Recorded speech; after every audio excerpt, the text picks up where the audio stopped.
샬롬, 성도 여러분 안녕하셨습니까? 네, 행복한 안식일입니다. 추수감사절 연휴와 같이 겹쳐서 더 감사한 그런 안식일입니다. 이 안식일의 하루 동안 하나님을 만나시고 마음의 평화를 찾으시고 또 기쁨과 행복을 느끼시며 은혜롭게 보내시길 바라겠습니다. 자, 오늘은 은혜 시리즈 11번째 시간으로 나는 정말 죄인인가 이런 제목으로 함께 말씀의 은혜를 나누겠습니다. 어느 일요일 오전에 제가 아내를 옆에 태우고 마켓을 가는 중에 뭔가 골똘히 생각하다가 길에 스탑 사인이 있는 것 모르고 그냥 휙 지나간 적이 있었어요. 제가 그것을 그냥 지나쳤다는 걸 제 아내가 옆에서 야단치는 바람에 알게 되었어요. 교통법규를 범했다는 걸 안 순간 갑자기 가슴이 섬뜩해졌습니다. 그 다음에는 이렇게 두리번거렸어요. 여러분, 제가 누구를 찾았는지 아십니까? 교통경찰입니다. 이 폴리스가 있나 이렇게 둘러봤어요. 그런데 주위에 교통경찰이 보이지 않자 마음이 이내 평안해지고 고요해졌어요. 그리고 아내에게는 미안하다는 말을 하고는 아무 일도 없었다는 듯 모든 것을 잊고 운전을 했습니다. 저는 오늘 말씀을 준비하면서 내 속에 죄의식이 없다는 것이 내가 죄가 없다는 의미는 아니라는 걸 다시 한번 느끼게 되었어요. 저는 오늘 이 지난 시간에 맛보기로 다룬 이 죄의 단수 개념과 복수 개념에 대해 조금 더 깊게 다루길 원합니다. 제가 이 문제를 더 깊게 다루려는 이유는 우리가 죄의 깊이와 본질을 제대로 이해하지 못하면 그 죄로부터의 구원, 그 죄에서의 회복도 바르게 이해할 수 없기 때문입니다. 구원에 대한 바른 이해는 죄에 대한 바른 이해에서 출발하는 거예요. 먼저 지난 시간에 다룬 말씀 중에서 로마서 3장 9절에서 12절까지 말씀을 다시 읽겠습니다. 그러면 어떠하냐? 우리는 나으냐? 결코 아니라. 유대인이나 헬라인이나 다 죄 아래에 있다고 우리가 이미 선언하였느니라. 기록된 바 의인은 없나니 하나도 없으며 깨닫는 자도 없고 하나님을 찾는 자도 없고 다 치우쳐 함께 무익하게 되고 선을 행하는 자는 없나니 하나도 없도다. 아멘. 여러분, 이 죄와 구원, 이 두 단어는 인간의 문제와 그에 대한 하나님의 해결책이기 때문에 성경의 중심 주제입니다. 그런데 많은 크리스찬들이 이 중요한 주제에 대해서 잘못된 개념을 가지고 신앙생활을 하고 있어요. 예를 들면 단순히 어떤 A, B, C라는 죄의 행위를 하지 않았기 때문에 자기는 지금 죄를 이기고 있는 것이라고 생각하는 거예요. 하지만 이것은 큰 오산입니다. 그런 죄된 행위들이 극복된 후에도 마음속에는 여전히 나를 지배하려는 죄의 권세가 남아있기 때문이에요. 그래서 우리는 여전히 죄인인 것입니다. 네, 이것은 우리가 어떤 노력을 쏟아붓는다 해도 외부의 땜질이나 수선으로는 절대로 해결할 수 없는 문제입니다. 이것이 왜 그런지 살펴보겠습니다. 먼저 여러분이 죄에 대해 이해할 수 있도록 제가 몇 가지 질문을 좀 해보겠습니다. 한번 좀 깊이 생각해 보시길 바라요. 여러분, 치즈를 먹는 게 죄입니까? 이것을 죄라고 생각하는 분은 아마 없을 거예요. 그러면 돼지고기를 먹는 건 죄입니까? 거룩한 안식일에 시장 보는 건 죄입니까? 그러면 살인은 죄입니까? 도둑질은 죄입니까? 한번 생각해 보세요. 죄를 영어로 sin이라고 하는데요. 이것을 대문자 sin으로 표기한 것과 소문자 sins로 표기한 것을 나눠 보겠습니다. 대문자 sin, 죄는 죄의 본질을 의미하고, 소문자 sins, 죄들은 죄된 행위들을 의미하는 것입니다. 결론적으로 죄의 본질은 죄된 행위들보다 앞선 것이고 그것이 진짜 죄입니다. 우리 재림교 내의 유명한 역사학자인 조지 나이트 박사는 죄를 이렇게 정의 내렸어요. 죄는 사랑이다. Sin is love. 죄는 사랑이다.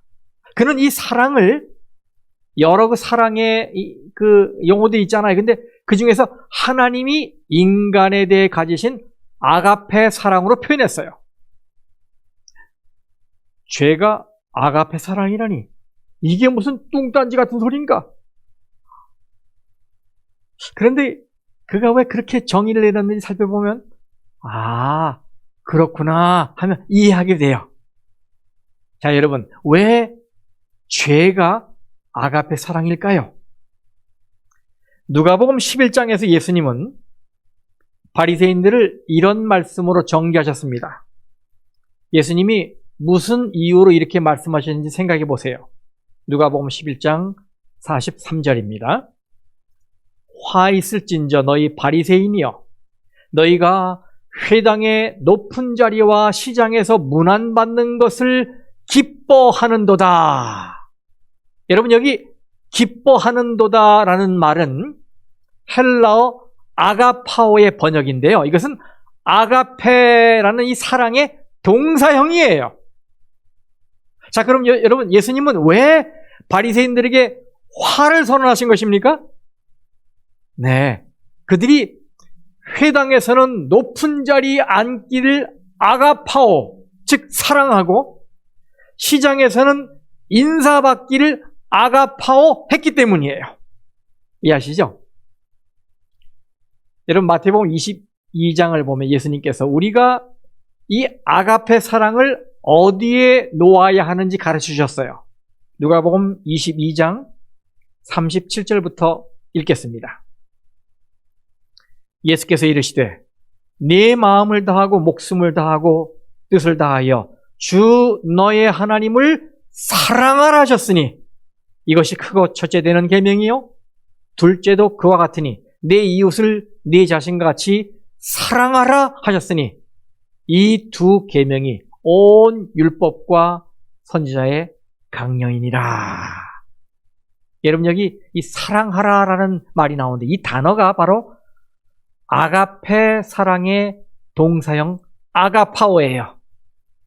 예수님은 우리의 이 아가페 사랑이 여러분 누구에게 놓여야 한다고 말씀하셨어요? 네, 하나님 그리고 이웃에게 놓여야 한다고 말씀하셨어요. 하나님이 우리를 아가페 사랑으로 사랑하시듯이 우리도 하나님을 아가파오 해야 하고 이웃을 내 몸과 같이 아가파오 해야 하는 거예요.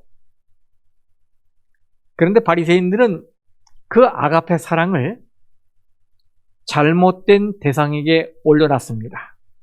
즉 하나님과 이웃에게 있어야 할 이 아가페 사랑을 회당의 높은 자리 그리고 시장에서 대우받고 인사받는 것에 올려놓았던 거예요. 디모데후서 4장에는 데마라는 교인에 대해 이런 말씀이 나옵니다. 4장 10절. 데마는 이 세상을 사랑하여 나를 버리고 데살로니가로 갔고, 여기 이 세상을 사랑했다는 말이 아가파오입니다.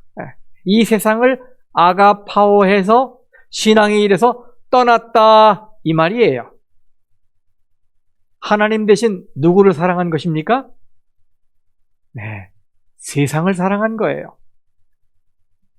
사도 요한도 이렇게 권면했죠. 요한일서 2장 15절 말씀입니다. 이 세상이나 세상에 있는 것들을 사랑하지 말라. 누구든지 세상을 사랑하면 아버지의 사랑이 그 안에 있지 아니하니. 여기 사랑한다는 말이 아가파오예요. 마지막은 아가페. 이 말씀은 우리가 하나님께 두어야 할 사랑을 이 세상이나 이 세상의 사물에 두게 되면 그것은 하나님을 떠나시게 하는 일이 될 것이다 라는 말이에요. 자, 여러분, 죄의 본질에 대해 조금씩 밝아지십니까? 죄는 잘못된 대상을 아가페하는 것을 말하는 것입니다. 그 대상이 사물이든 사람이든 자아든 하나님보다 앞세우고 하나님보다 더 사랑하는 것, 그것이 죄입니다. 이렇게 되면 그의 삶에 자연스럽게 따라오는 것, 자연스럽게 나타나는 것이 바로 죄된 행위들이에요. 죄란 잘못된 대상에 초점이 맞춰진 사랑이에요. 이 정의가 창세기 3장에 나오는 하와의 타락 장면에 잘 드러나 있습니다. 우린 그걸 통해 죄의 본질을 좀 이해할 수 있어요. 보세요. 제가 먼저 질문을 드릴게요. 성도 여러분, 하와는 언제 죄를 범했습니까? 하나님이 먹지 말라고 하신 선악과를 따서 입에 넣었을 바로 그때입니까? 이 질문에 대한 대답은 대문자 sin, 죄와 소문자 sins, 죄들, 죄된 행위들의 관계를 이해하는 데 도움이 돼요. 창세기 3장의 첫 부분에는 사탄이 사람을 어떻게 유혹하는지 그 과정이 공개되어 있어요. 창세기 3장 1절 말씀입니다. 그런데 뱀은 여호와 하나님이 지으신 들짐승 중에 가장 간교하니라. 뱀이 여자에게 물어 이르되 하나님이 참으로 너희에게 동산 모든 나무의 열매를 먹지 말라 하시더냐. 먼저 그때 사탄의 도구로 활용된 뱀은 하와에게 하나님의 말씀을 의심하게 했습니다. 야, 하나님이 정말 그렇게 말씀하셨니? 라고 하며 의구심을 품게 했어요. 이것이 하와가 가지고 있었던 마음속의 생각을 자극했어요. 이에 대해 부조와 선지자에는 이렇게 설명되어 있습니다. 부조와 선지자 54쪽인데요. 하와는 자기 생각에 메아리를 듣는 것 같았으므로 소스라치게 놀랐다. 그 여자는 그것으로 도망하지 않고 뱀이 말하는 것을 듣고자 이상히 여기며 그곳에서 지체하였다. 여러분, 그때 하와의 심리 상태가 어땠는지 아시겠죠? 그녀는 이미 마음속에 하나님의 말씀에 대한 의구심을 품고 있었던 거예요. 그래서 하와가 뭐라고 대답했습니까? 2절 3절 말씀입니다.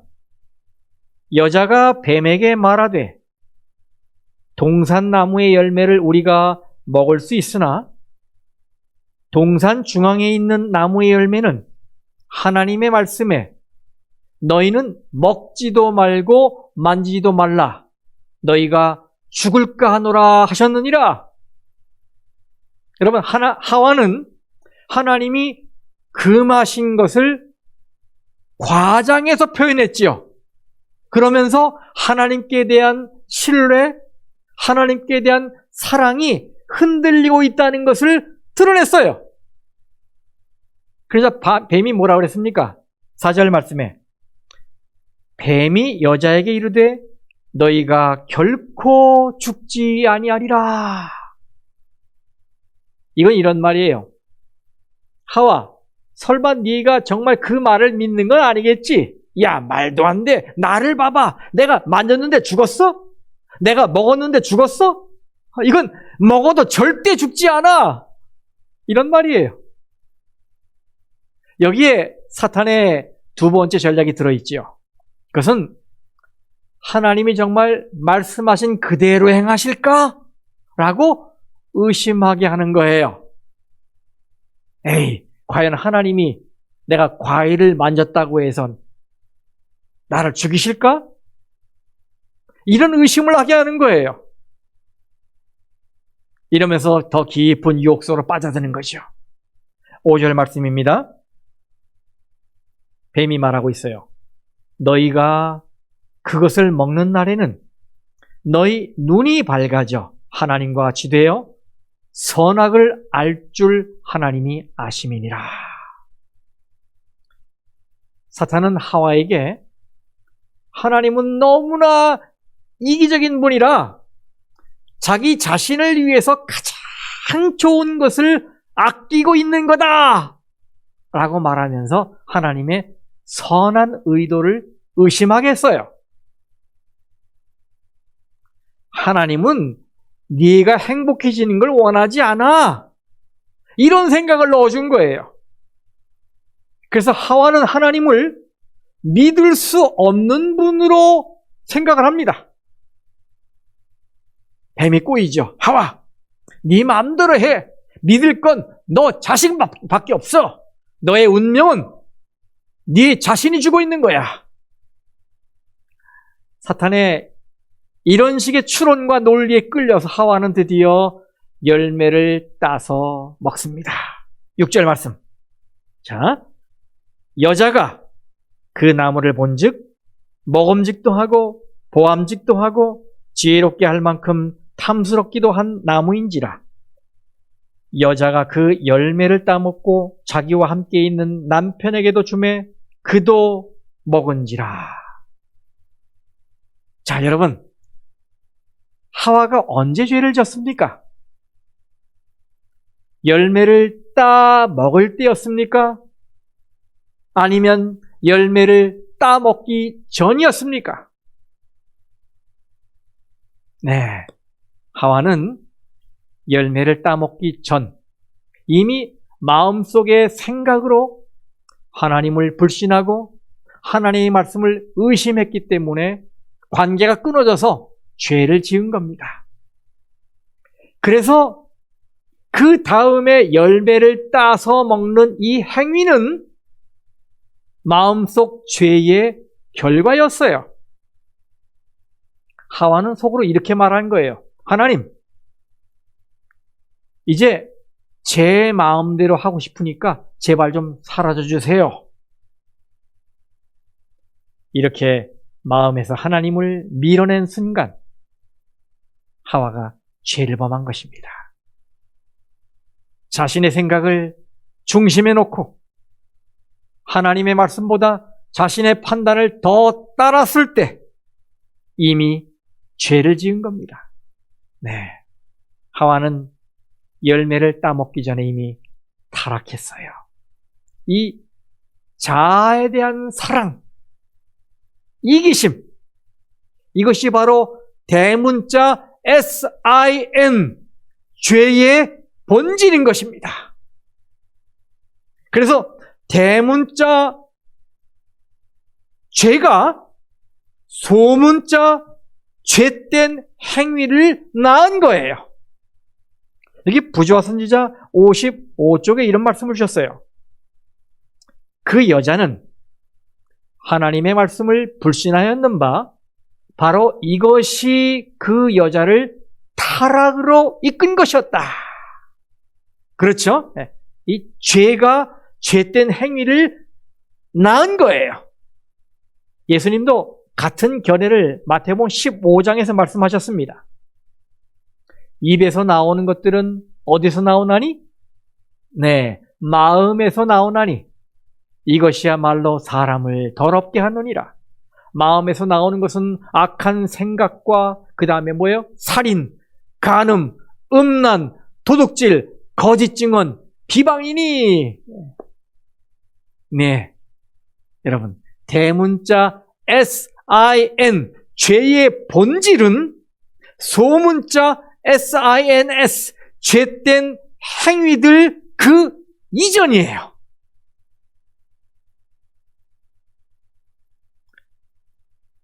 하나님 자리에 내가 들어가 있고 세상에 들어가 있는 것, 하나님의 사랑 아가페를 가지고 잘못된 대상을 아가페하는 것, 그래서 죄는 사랑인 것입니다. 그러므로 죄는 외부로 드러나는 그 무엇의 문제가 아니고 내 속사람, 바로 마음의 문제인 거예요. 그러므로 성도 여러분들이시여, 죄를 행동에 국한시키지 마시기 바랍니다. 그 이전 마음의 생각, 마음의 동기를 살펴야 해요. 왜요? 죄된 행동은 마음을 지배한 죄의 결과이기 때문이에요. 이 사상을 조금 더 깊이 들어가 보겠습니다. 사람들은 도둑질하는 것을 죄라고 합니다. 또 사기를 치거나 간음을 저지르거나 불효를 하면 죄지었다고 합니다. 근데 여러분 생각해 보세요.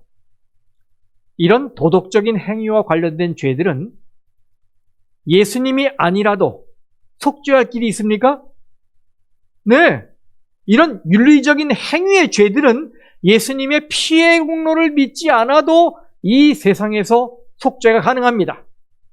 예를 들어 도둑질한 사람이 자신의 행위를 반성하고 직접 찾아가서 변상을 하고 피해를 입은 사람에게 용서를 받으면 끝납니다. 그렇죠?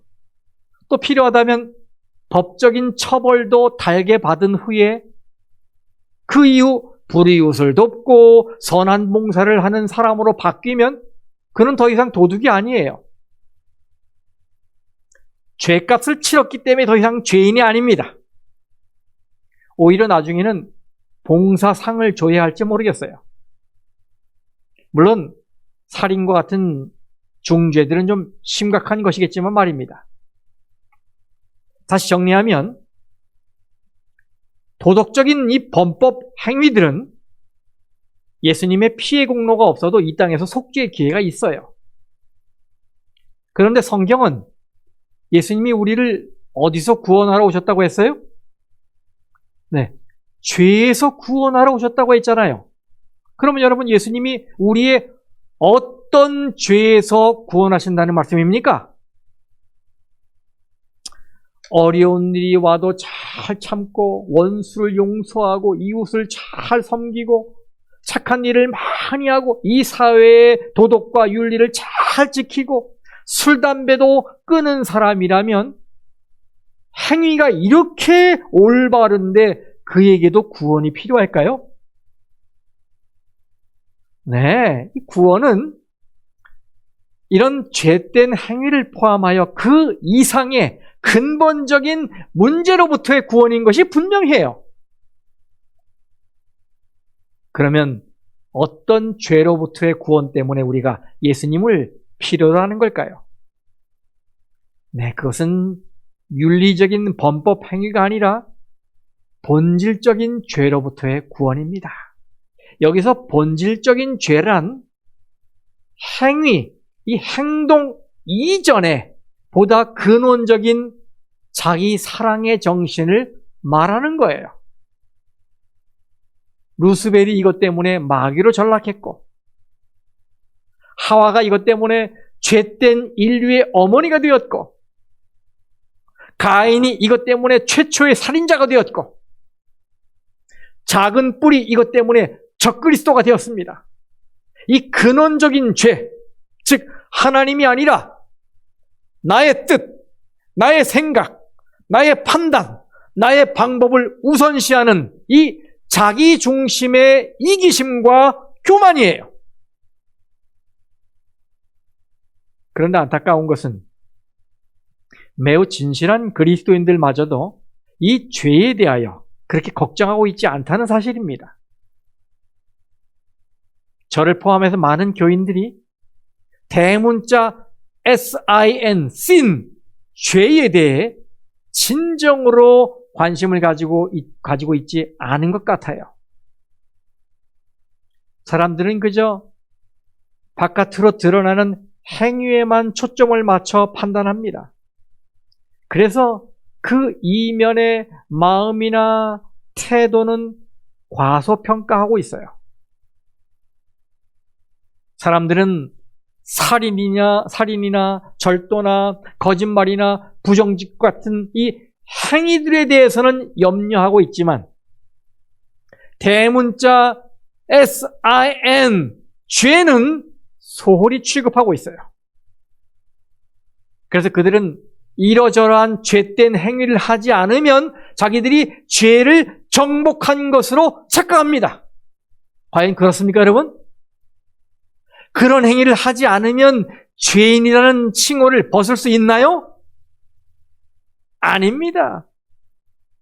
그런 소문자, 죄된 행위들은 밖으로 나타난 혹은 오점, 징후이지 근본적인 대문자 sin, 죄가 아닙니다. 우리는 나쁜 행위를 멈출 수는 있지만 그 시간에도 여전히 우리 속에는 이기적이고 인색하고 야비하고 교만한 마음이 있음을 인정해야 해요. 술, 담배 안 하고 바람 피우지 않은 것을 내세우는 동안에도 마음속에는 여전히 음욕과 이기심과 탐욕이 숨어 있다는 것을 인정해야 합니다. 그렇습니다. 얼마나 많은 그리스도인들이 눈에 보이지 않는 죄들 앞에서 넘어지고 있습니까? 만일 우리가 죄를 하찮게 보면 의도 하찮게 보게 되고 구원도 하찮게 보게 됩니다. 반대로 죄에 대한 이런 개념을 바르게 이해하면 죄를 회개하는 우리의 기도 내용이 달라지게 됩니다. 그래서 이웃을 거칠게 다룬 행위뿐 아니라 이웃을 사랑하지 않은 것도 죄의 행위임을 하나님께 고백하게 되는 거예요. 여기 가려법은 기별 1권 220쪽에 있는 말씀을 읽어드릴게요. 하나님의 율법에 정죄하는 권세는 우리가 행하는 것에 뿐 아니라 우리가 행하지 않는 것들에까지 미친다.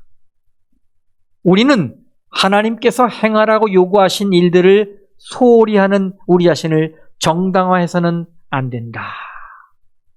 네, 여러분. 성경에서 강조하고 있는 죄는 우리가 알고 있고 범하지 않으려는 행위들보다 훨씬 이전에 더 근본적인 죄입니다. 그래서 하나님은 우리 인류가 바로 그 죄 아래에 있다고 선언하신 거예요. 여러분 창세기 1장 26절 27절 말씀을 보면 아담은 누구의 형상으로 지음받았어요? 하나님이죠, 그죠? 하나님이 우리의 형상을 따라 우리의 모양대로 만들자라고 하셨잖아요. 그런데 창세기 5장 3절에서는 아담이 아들을 낳고는 이름을 셋이라고 했는데 누구의 모양, 누구의 형상과 같은 아들이라고 했어요? 네, 아담 자기 모양, 곧 자기 형상과 같은 아들을 낳았다고 말했어요. 아담의 후손들은 하나님보다 아담을 더 닮게 된 것입니다. 그래서 사도 바울은 아담 때문에 온 인류가 죄를 지은 것이라고 말하고 있습니다. 로마서 5장 12절 말씀입니다. 그러므로 한 사람으로 말미암아 죄가 세상에 들어오고 죄로 말미암아 사망이 들어왔나니 이와 같이 모든 사람이 죄를 지었으므로 사망이 모든 사람에게 이르렀느니라. 원본이 잘못되었으니 복사본들도 다 잘못될 수밖에 없잖아요. 이것이 아담의 죄 때문에 모든 인류가 죄인이 되었다는 선언의 의미입니다. 그렇습니다, 여러분. 대문자 sin, sin, 죄는 전 인류적입니다. 사람들은 죄 짓는 것을 배우지 않아도 자연스럽게 압니다. 이것은 레슨 받은 것이 아니라 천부적인 것이기 때문이에요. 그래서 우리는 이렇게 말할 수 있어요. 우리는 죄를 짓기 때문에 죄인이 된 것이 아니고 죄인이기 때문에 죄를 짓는 것입니다. 근본적인 죄가 이 비틀린 마음에 자리 잡고 있기 때문에 죄된 행위가 줄줄줄줄 나오는 거예요. 이 동일한 개념이 마태복음 7장에 나오는 못된 나무가 나쁜 열매를 맺는다는 예수님의 말씀에 토대를 이루고 있지요. 이런 의미에서 오늘 우리가 관심을 가져야 할 것은 죄된 행위가 아닙니다. 죄된 행위가 무엇입니까? 불효, 살인, 간음, 도둑질, 거짓말, 탐심, 이런 것들이에요. 우리는 그 이전 마음에 관심을 기울여야 합니다. 이 말은 개개의 죄된 행위들은 중요한 것이 아니니까 이런 행위들을 마음대로 하라는 말씀이 아니지요. 더 근본적인 대문자 죄의 문제에 관심을 가져야 한다는 말씀이에요. 이것을 이해한 그리스도인은 기도의 내용이 달라집니다. 이전에는 그런 죄된 행위를 하지 않았기 때문에 하나님께 고백할 죄가 없었어요. 눈만 감으면 내가 무슨 죄를 졌지? 고백할 게 없었어요. 그런데 이제는 눈만 감으면 고백할 죄가 있게 되는 거예요. 그전에는 술, 담배 안 하고 돼지고기 안 먹고 안식일 잘 지키고 11조 생활 잘하고 있으면 죄를 잘 정복하고 있는 것으로 생각되었는데 이제는 그런 행위들에도 불구하고 여전히 내가 죄인이라는 사실에 눈을 뜨게 되는 겁니다. 그래서 우리가 어디에서 구원받는 건지 알게 될 때 하나님께 이렇게 고백하게 되는 거예요. 하나님, 저는 죄인입니다. 여러분, 이것이 구원의 첫 단계입니다. 나 자신이 하나님 앞에서 죄인이라는 사실을 인정하는 것. 그것은 단순히 내가 이런 죄, 저런 죄들을 범했습니다라고 인정하는 것에 그치지 않고 내가 그러한 행위를 할 수밖에 없는 존재라는 것을 인정하는 것입니다. 번들하게 단장한 외적 신앙의 내면에 하나님이 원하시는 사람이 되지 못하도록 방해하는 어떤 세력이 나를 압도하고 있고 나의 삶을 지배하고 있음을 인정하는 거예요.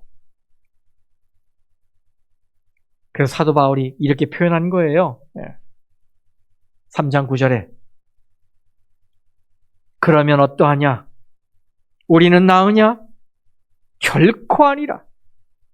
유대인이나 헬라인이나 다 죄 아래에 있다고 우리가 이미 선언하였느니라.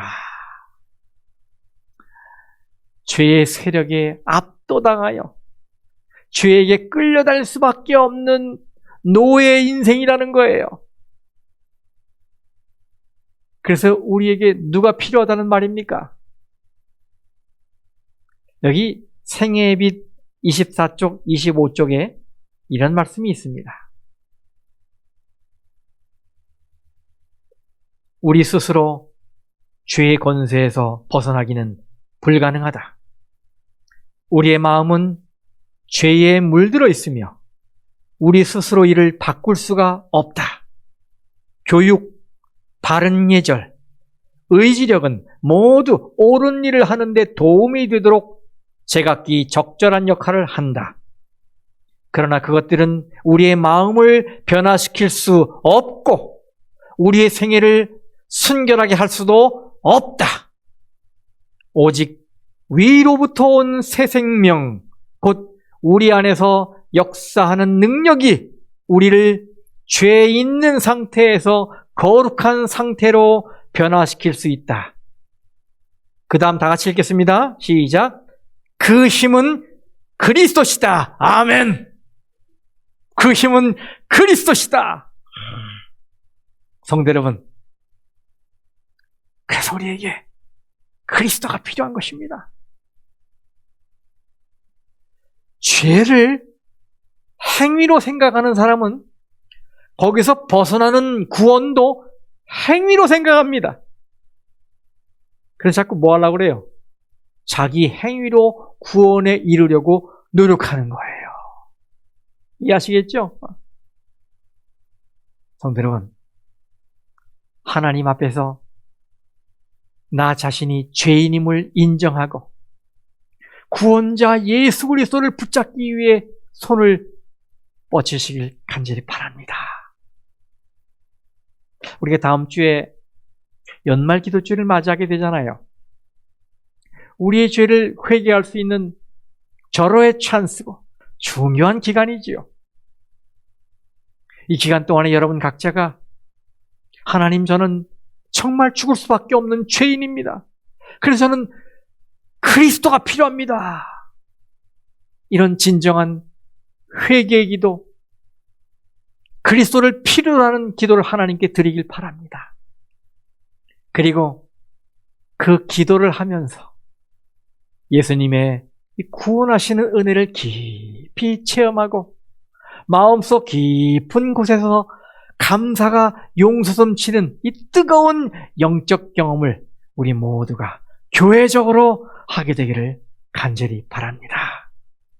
말씀 마치겠습니다.